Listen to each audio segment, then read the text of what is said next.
दिल्ली विधानसभा में मुख्यमंत्री रेखा गुप्ता ने केग रिपोर्ट पेश की। पहली केग रिपोर्ट शराब नीति से जुड़ी है। केग रिपोर्ट में बताया गया कि दिल्ली सरकार को करीब 2000 करोड़ का घाटा हुआ है। नई शराब नीति में पहले एक व्यक्ति को एक लाइसेंस मिलता था, लेकिन नई नीति में एक शख्स 2 दर्जन से ज्यादा लाइसेंस ले सकता है। दिल्ली विधानसभा सत्र का आज दूसरा दिन है। सबसे पहले उपराज्यपाल वीके सक्सेना के अभिभाषण के साथ ही सदन की कार्रवाई शुरू हुई। इसके बाद दिल्ली सरकार ने केग रिपोर्ट को पेश किया। मुख्यमंत्री रेखा गुप्ता ने सदन में शराब नीति से जुड़ी केग रिपोर्ट को विधानसभा में रखा। 14 केग रिपोर्ट में से आज पहली केग रिपोर्ट रखी गई है। नई शराब नीति से दिल्ली सरकार को करीब 2000 करोड़ का घाटा हुआ है। नई शराब नीति में पहले के एक व्यक्ति को एक लाइसेंस मिलता था, लेकिन नई नीति में एक शख्स को 2 दर्जन से ज्यादा लाइसेंस ले सकता था। पहले दिल्ली में 60% शराब की बिक्री 4 सरकारी कॉरपोरेशन से होती थी, लेकिन नई शराब नीति में कोई भी निजी कंपनी रिटेल लाइसेंस ले सकती थी।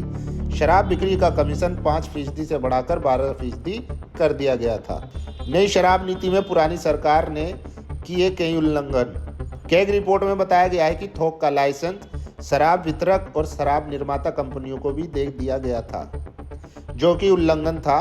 नीति में कोई भी निजी कंपनी रिटेल लाइसेंस ले सकती है। लाइसेंस देने से पहले आर्थिक या आपराधिक कोई जांच नहीं की गई। लिक्वर जॉइंट के लिए 100 करोड़ के निवेश की जरूरत थी, लेकिन नई पॉलिसी में इसे खत्म कर दिया गया। केग की रिपोर्ट में खुलासा हुआ कि शराब लाइसेंस देने में राजनीतिक दखल और भाई भतीजावाद हुआ।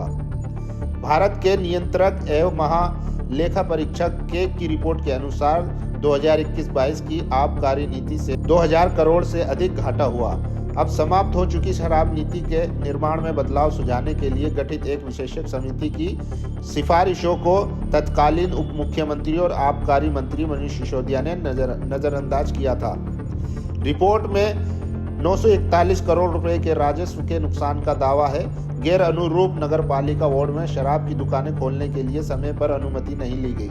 लाइसेंस शुल्क के रूप में लगभग 890 करोड़ रुपए का नुकसान हुआ।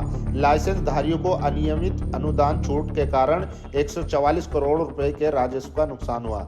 मामले में जांच एजेंसियों द्वारा गिरफ्तार किए जाने के बाद अरविंद केजरीवाल, मनीष सिसोदिया और संजय सिंह सहित आपके शीर्ष नेताओं ने महीनों जेल में बिताए। लाइसेंस शुल्क का भुगतान करने से छूट दे दी।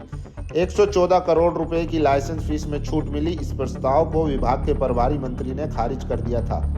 28 दिसंबर 2021 से 27 जनवरी 2022 की अवधि के दौरान बंद दुकानों के लिए प्रत्येक क्षेत्रीय लाइसेंसधारी को छूट देने को मंजूरी दे दी गई थी। दिल्ली विधानसभा के अध्यक्ष विजेंद्र गुप्ता ने केग रिपोर्ट को लेकर कहा कि दिल्ली हाईकोर्ट ने केग रिपोर्ट को लेकर बेहद गंभीर टिप्पणी की थी। केग रिपोर्ट को पेश करने में लापरवाही बरती गई थी। केग रिपोर्ट को पिछली सरकार ने जानबूझकर रोके रखा था। उपराज्यपाल के पास समय रहते रिपोर्ट को नहीं भेजा गया था।